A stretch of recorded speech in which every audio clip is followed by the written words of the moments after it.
While the two chatted amiably, I quietly observed them. Then, turning to face me, my mother scowled. "Oh, you're still here? I'm handing over the company to adorable Mia. I've always hated you, you know. Really. Such an ugly one you are. I haven't forgotten how you shamelessly followed your father. You're fired. Pack your stuff and get out now. I am Judy Baker. Currently, I enjoy living alone. I used to live at home until a certain event made me leave. It sounds nice to say it was a mutual decision, but in reality, I was kicked out. Reflecting on my life of over 30 years, I've overcome various challenges. Children expect love from their mother, regardless. I kept believing that if I continued to try hard, one day she would praise me.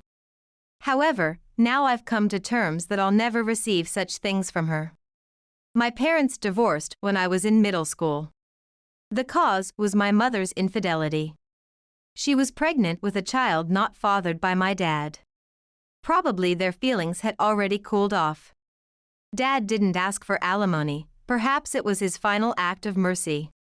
Once the affair came to light and the other man disappeared, my mother had to raise my sister alone. Dad probably thought the unborn child shouldn't be blamed.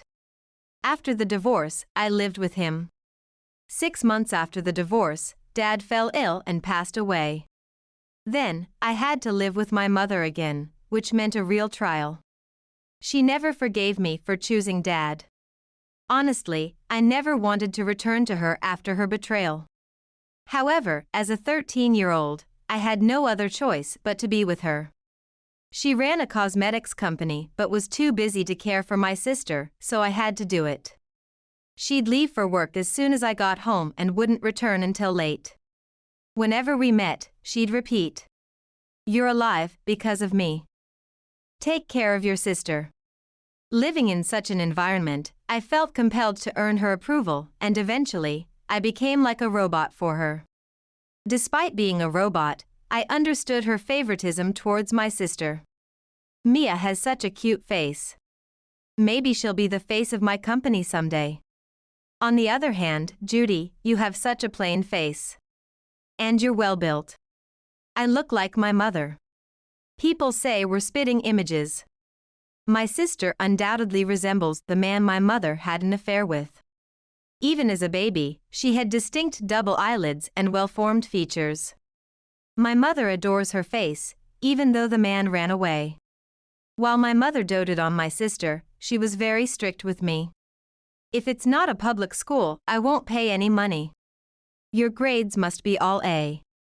In my 3rd year of middle school, she insisted on this. Though vain, she invested in tutoring, which was a blessing in disguise. Regardless of the reason, it allowed me to focus on my studies in the tutoring center. I met her expectations and got into the high school she wanted. The same went for university. Only state universities. Private ones are a waste of money. I had guessed what she would say since she insisted on public during my high school entrance exams. So, from the first year of high school, I aimed for a state university and succeeded in one attempt. But then, complaints came after I got in. We live in New York, but the university I got into was in Los Angeles. She didn't like that. Who's going to take care of your sister? She raged. Eventually, her wrath forced me to give up Los Angeles, and I took a gap year, really an intense year. Keeping up academically while caring for my sister was a real struggle. A year later, I entered a university in New York and commuted from home. By then, my path was already set.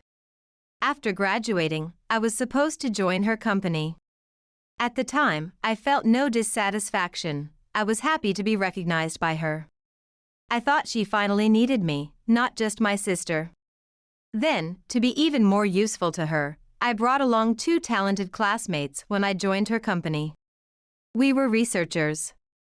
Initially, the job was fun thanks to friendly colleagues, but her demands knew no bounds, and the challenges kept piling up. I regret involving my friends in such a draining emotional endeavor. And these friends were the ones who helped me see the light, during a summer vacation in our 5th year. Working and vacationing together, how much more together can we get? We were enjoying a brief vacation at a resort. Well, that just shows how well we get along. Then one of my friends received a call. She laughed openly while chatting. Sorry, it was my mom. You get along well, huh? You think so? It's normal, huh? She asked me to buy some famous local lotion. Oh. Isn't that what we saw in town today? Right. But it was sold out, wasn't it? Yeah. But maybe the store has more stock if we ask. No need to go that far. It's okay, I'll just tell Mom it was sold out. What? No. You were asked to get it, right? Yes. Then we absolutely have to find it. My friend stared at me intently as I insisted. You know, Judy, a mother is family. Yes, that's true. She's not a customer. That's right. If something she asked for isn't available, just saying it wasn't there is enough because she's family. I found myself at a loss for words.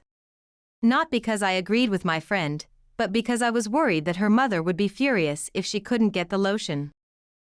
After the trip, she asked me to come over to her house, and what I saw there was a family dynamic I had never witnessed before. Mom, sorry, the lotion you wanted was sold out. Oh, is that so? It must be really popular then. You really have an eye for good things, Mom. Here we go, the Foresight Declaration. Here, this is a gift for you. Oh. Sweets? Thank you, let's eat some right away. I'll make some coffee. Thanks. Please do. As my friend went to the kitchen, her mother smiled warmly at me. How is she doing at work? She's very talented and doing well in a crucial role. Oh, that's good. She really does work hard when it matters. Talking about her friend seemed to make her very happy. About the lotion. I'm sorry we couldn't get it. Nonsense. That's okay. There will be other chances. We'll try again when it's less popular. If it had been my mother, she would have screamed until I got it. If it had been my mother, she would never let it go. To think there are such generous mothers out there. My mother is a demon. After that, my friends invited me over to their homes several times, and I was finally able to fully awaken from my mother's brainwashing. They never spoke ill of my mother, but they must have had their reasons. They were desperate to rescue me. I'm grateful to have such good friends. Time passed, and when my sister graduated from university, it was time for me to part ways with my mother. That day, I was called into the CEO's office, where my sister also appeared. You can quit the company now. As soon as I entered the CEO's office, my mother blurted out.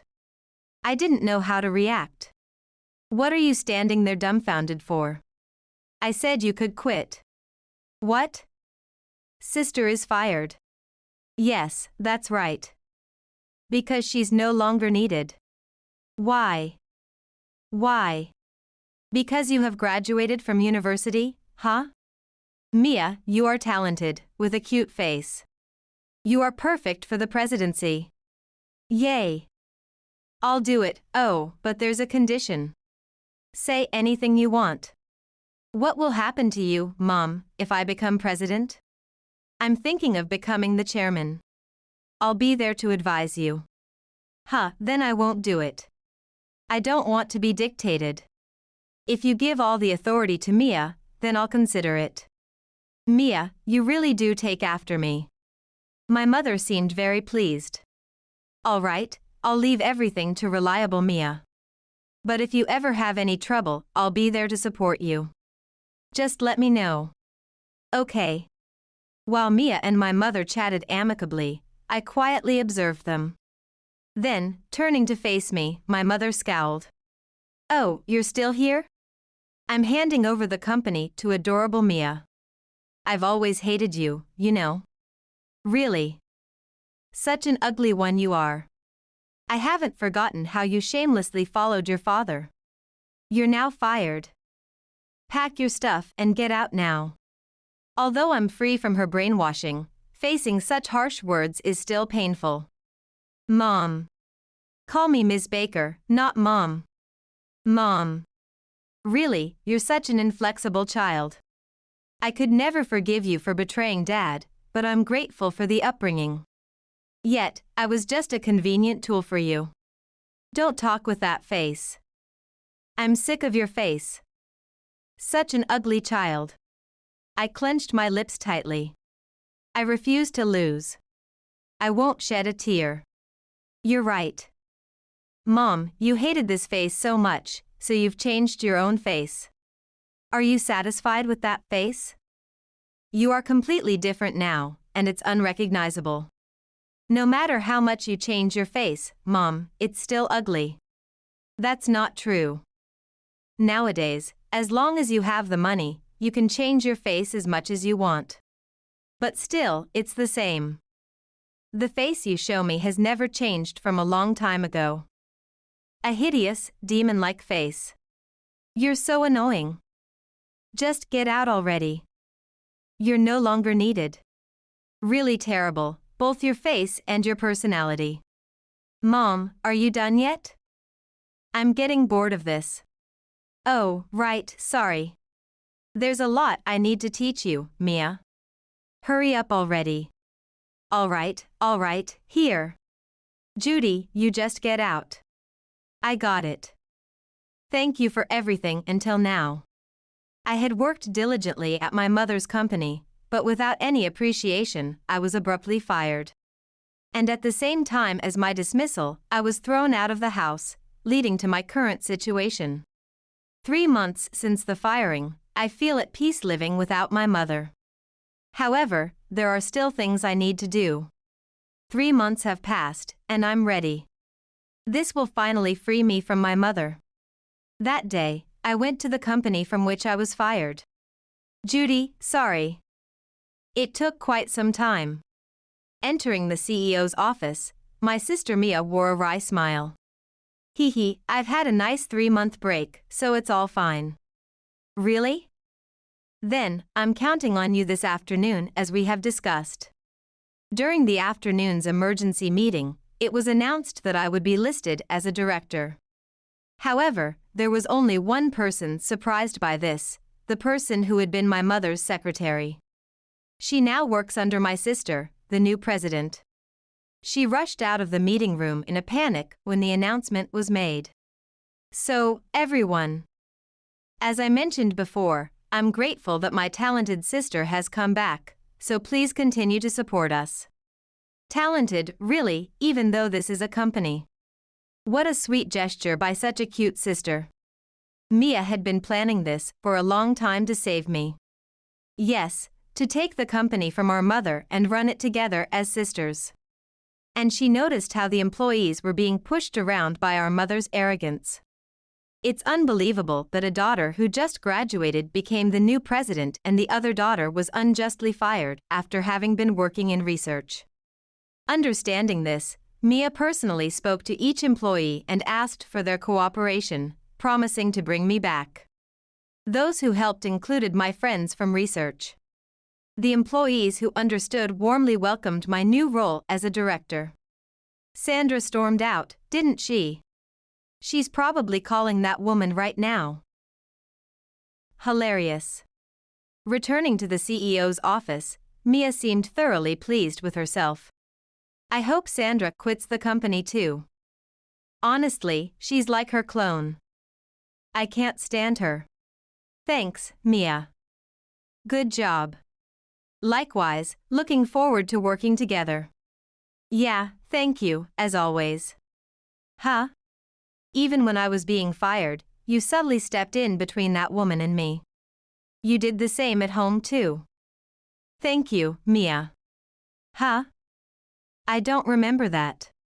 When we were immersed in her kindness, suddenly, the door to the CEO's office burst open. Hey. Mia. What's the meaning of this? Sandra is quite a capable secretary, always quick to make contact. What's wrong? Why? Why is this person a director? That's because she's talented and respected, obviously.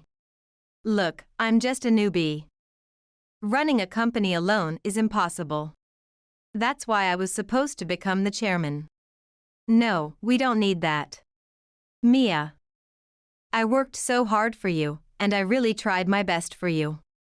Are you going to repay my kindness with betrayal? I hate you. I really hate you. My sister, who had been smiling, suddenly showed her anger. The one who really looked after me was Judy. You don't know, huh?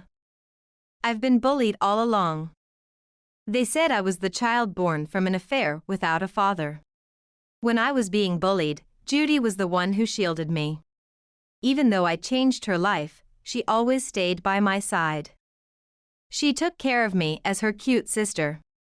What did you ever do for such a kind Judy? Have you ever apologized even once for your mistakes? Is a pretty face all that matters? Aren't you foolish? You should have cherished your kind-hearted daughter who stayed by your side despite the horrible things you did to her. You're not needed in our lives. Get out of here right now. Mia's words greatly stirred my emotions. I might not be able to hold back tears. Our mother stood dumbfounded in front of us, her gaze fixed on me. Did you instigate this? That's right, isn't it? She is beyond saving. I didn't do anything like that. You're taking everything from me, that man. Mia, the company, everything. Such a hateful child. You've always been a paragon of justice, just like that man. He wouldn't forgive even one mistake I made, how narrow-minded. That's why he died young. Absolutely. It must be. You're mistaken if you think you can get by on justice alone in this world. I don't think so. I believe that justice will prevail. Mom. I hate you too. We're really family, we have the same way of thinking. I held back my tears as I uttered these final words. Sandra supported the dazed mother as they left the CEO's office. That was the last time I saw them. Despite my mother's claim that justice alone doesn't work, 3 years later, the company is still performing well. Unexpectedly, since the new management took over, the employee turnover rate has significantly dropped. This is indeed a cause for celebration. Since then, Mia and I have had no contact with our mother. We live together and manage the company. Although Mia is 13 years younger, she listens attentively to the staff and works diligently every day. Our lives are still long ahead of us. Together with my sister, I want to continue protecting our company.